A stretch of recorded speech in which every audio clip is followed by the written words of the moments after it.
Greetings everyone, and thanks for joining us on this Paranormal Pit Stop. Tonight, we'll be exploring an iconic theme park located along State Highway 7 between Harrison and Jasper in an area known as Marble Falls, Arkansas. Its design is based off of Capp's Lil Abner comic strip, which was set in the fictional village sharing a moniker with said expanse. Rumored to harbor a range of ghostly presences across its mostly dormant bounds. Are you sure you're ready to brave the history and hauntings of Dogpatch USA?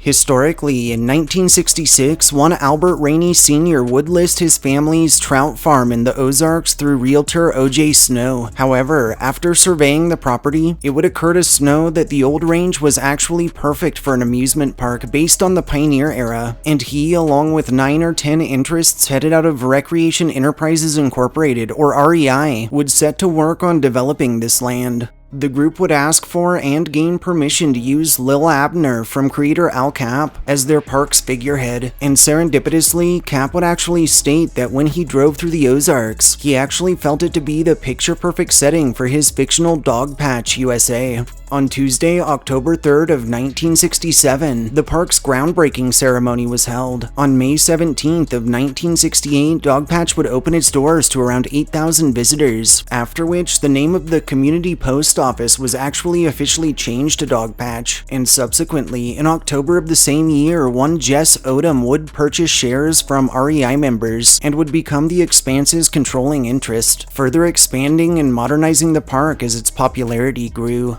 In 1972, Odom would open a sister park called the Marble Falls Resort and Convention Center, which actually marked the first ski resort in Arkansas. However, this venture would never become successful, as mild weather prevented consistent use, and over the years, unfortunately, Dogpatch's yield would decline to the point that by 1973, Odom, who was falling further and further into debt by the day, would be forced to borrow more money. But further loans weren't enough to save the cherished site. By 1979, Dogpatch's operating costs far exceeded its earnings, and in 1981, what was quickly becoming a fading dream was purchased under Ozarks Entertainment, Inc., after which it would be utilized to host concerts, events, and more, while the company attempted to salvage what was left of the park and keep it opened. After changing hands a number more times, Dogpatch would officially close its doors in October of 1993. In 1997, the local post office was re-established as Marble Falls, and while the property has changed hands several more times, and a range of plans for its future have been proposed, currently it remains closed except for 2 occasional events. More recently, in 2020, Dogpatch was purchased under Bass Pro Shop's founder Johnny Morris, who in 2021 announced his plans to transform the property into a preserve called the Marble Falls Nature Park.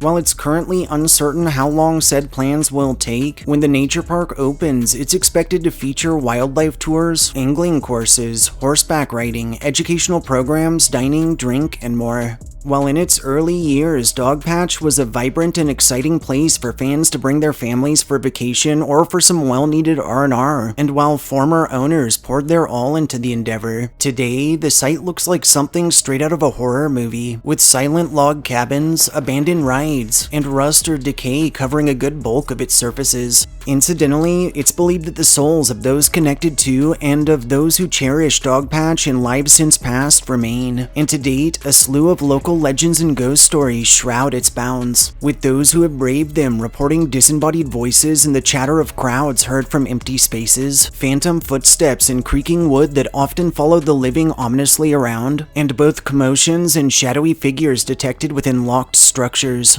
Several informal investigations of this aged place of amusement have yielded high EMF fluctuations, odd cold patches captured on thermal grids, and orbs and flashes of light or half-formed silhouettes in the backgrounds of photography and video, while others have told of old-timey music on the winds, of the constant feelings of being watched, of being followed, or of being brushed up against by a presence or presences unseen, and of encounters with a range of full-bodied apparitions in clothing spanning the eras. By far the most famous legends surrounding Dogpatch intertwine with actual history to tell the sad tale of the aforementioned Jess Odom, who passed away in 1998. Over his lifespan, Jess poured millions into the failing park, and it's told that toward the end, he would state how he regretted working so much and not spending more time with his family, and many claim this melancholy fate left his spirit, or at least a portion of it, restless. A handful of accounts detail run-ins with an entity bearing Jess's likeness, albeit in his younger years, who wanders about with a sad look upon his face as he gazes over what could have been.